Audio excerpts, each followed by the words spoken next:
दो चरण में चुनाव बंगाल के लिए निर्वाचन आयोग, चुनाव आयोग घोषणा की है। हमने पिछले दफा जब हमारे पार्टी की तरफ से, सीपीआईएम की तरफ से हमने मिले थे, तो उस वक्त हमने यही मांग किया था, या तो एक चरण या तो दो चरण में चुनाव समाप्त करना पड़ेगा। लेकिन चरण से ज़्यादा जरूरी है कि चुनाव निष्पक्ष होना चाहिए, शांतिपूर्ण होना चाहिए और भयहीन होना चाहिए। पूरे देश में और बंगाल में भी हम देख रहे हैं, पिछले कई चुनाव से, चुनाव के जो निर्वाचक मंडली का जो लिस्ट है, फहरिस्त है, वोटर लिस्ट, उससे लेकर के इलेक्शन के काउंटिंग तक धांधली होता है। तो ईसीआई लंबी चौड़ी वादे करते हैं, लेकिन बाद में देखा जाते वो इस बारे में नाकाम रहते हैं। पिछले उपचुनाव में हमारे तमन्ना का कत्ल हुआ, चुनाव की जब गणना हो रही थी उसी समय चुनाव आयोग एक एफआईआर तक नहीं की, आरओ को या एसपी को भी वो नहीं पकड़े कि क्यों ऐसा हुआ। तो लोग भयहीन से वोट कैसे देंगे? इसलिए मैं ये मांग करता हूँ कि सही ढंग से चुनाव होना चाहिए, और सही ढंग से चुनाव होने का पहला शर्त है कि सही वोटर लिस्ट होना चाहिए। अगर निष्पक्ष रूप से चुनाव आयोग एक वोटर लिस्ट नहीं तैयार कर सकते हैं, वो इन्हीं वोटरों को निष्पक्ष रूप से वोट दान करने का मौका देना और वोट गणना सही ढंग से होगा, इसका निश्चयता कैसे प्रदान करेंगे? तो इसलिए पहला शर्त यह है कि एडजुडिकेशन में जो 60 लाख है उनके बारे में सीधा निर्णय लेना पड़ेगा और उनको वोट का अधिकार उनका वापस करना पड़ेगा। ये तो करना ही था। जो लोग ये कहते हैं झंडा जुलूस मीटिंग करने से क्या फायदा होता है, स्ट्राइक करने से क्या फायदा होता है, पिछले कई वर्षों से हमारे संगठन, वामपंथी संगठन, कर्मचारियों का, शिक्षकों का, स्कीम वर्कर्स के संगठन, हमारे वकील कोर्ट में और हम सड़क में लड़ाई करते जा रहे थे। ममता बनर्जी पहले कहती थी डीए देने का कोई उनका मनसा नहीं है, डीए कोई अधिकार नहीं है, और हम कह रहे थे डीए अधिकार है।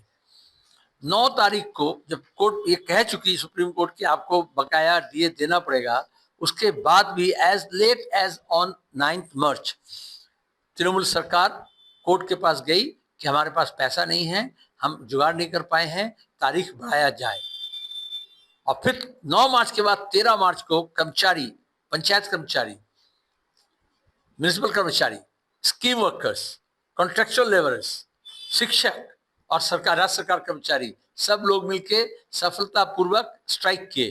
पुलिस और गुंडा तृणमूल के मस्तान से लड़ करके वो अपने हक अदाई किए। ये ममता बनर्जी दी नहीं है, ये संगठित आंदोलन, वामपंथी आंदोलन कोर्ट में और मैदान में लड़ करके ये हासिल किए हैं। लेकिन ये डीए घोषणा करने से भी लड़ाई रुका नहीं रहेगा।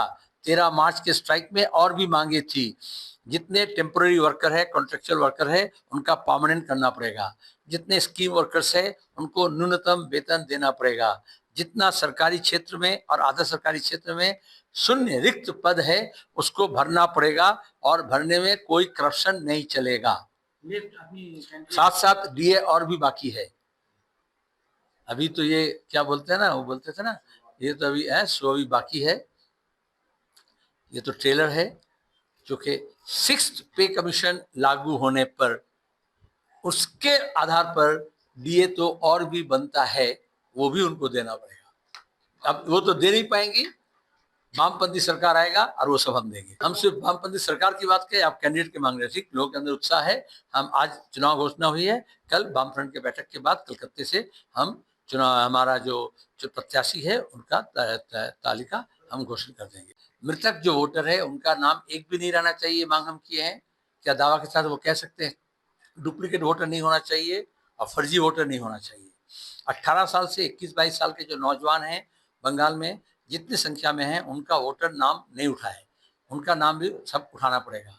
लेकिन कानून कहती है, संविधान कहती है कि सबका एक अधिकार है, तो चुनाव में खड़ा होना और चुनाव में हिस्सा लेना दोनों ही अधिकार है। तो जो लोगों के नाम एडजुडिकेशन में भेजा गया है, लिस्ट में नहीं है, वो बाद में अगर सप्लीमेंट्री लिस्ट में वोट देने का अधिकार प्राप्त हो भी जाता है, लेकिन वो वोट में खड़े कैसे होंगे? क्योंकि नॉमिनेशन के वक्त उनको दिखाना पड़ता है कि किस वोटर लिस्ट में उनका नाम है।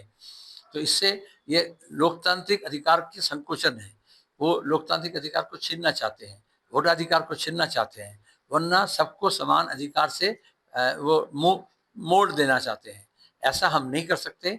हमारा संघर्ष जारी रहेगा। 60 लाख लोगों का चुनाव में निबंध करना पड़ेगा वोटर लिस्ट में, और उसके लिए जहां तक जाना हम जाएंगे। हर अदालत में, हर कोर्ट में हमारे वामपंथी जो अधिवक्ता हैं वो सब एकत्रित रहेंगे रेड वॉलंटियर की तरह।